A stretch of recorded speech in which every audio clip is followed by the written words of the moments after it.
Psalm 119, Day 19. My flesh trembles.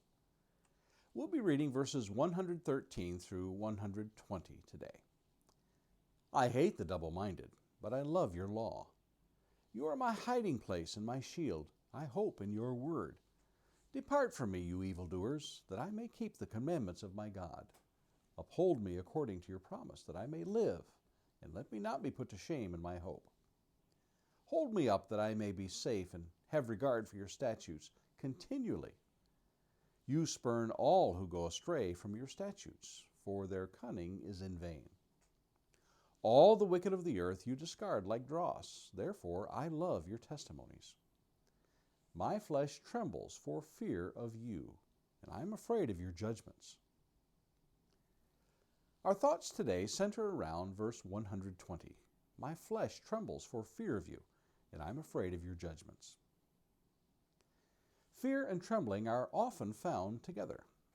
Scientists tell us that this is a result of our activating the fight or flight response.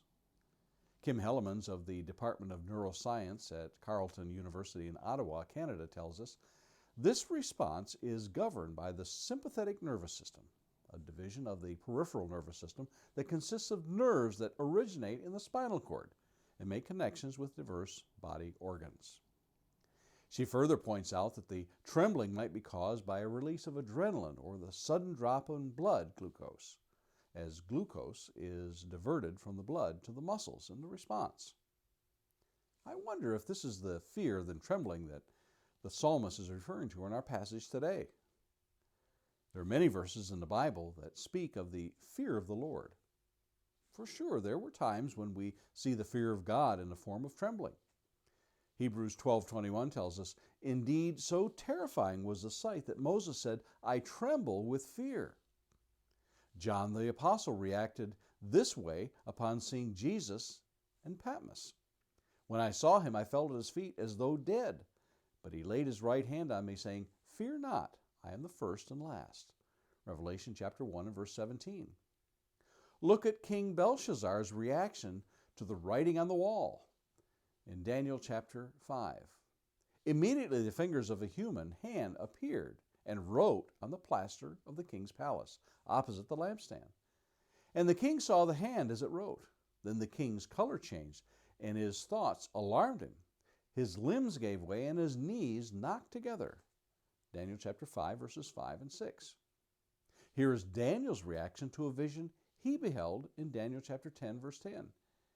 "And behold, a hand touched me and set me trembling on my hands and knees." It is somewhat easy to understand how those in the above examples would experience the fear and trembling having seen what they saw. But what is it that causes fear and trembling in the absence of external stimuli? Consider these, for instance.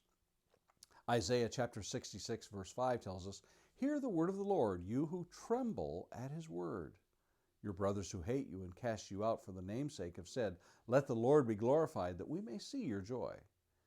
But it is they who shall be put to shame."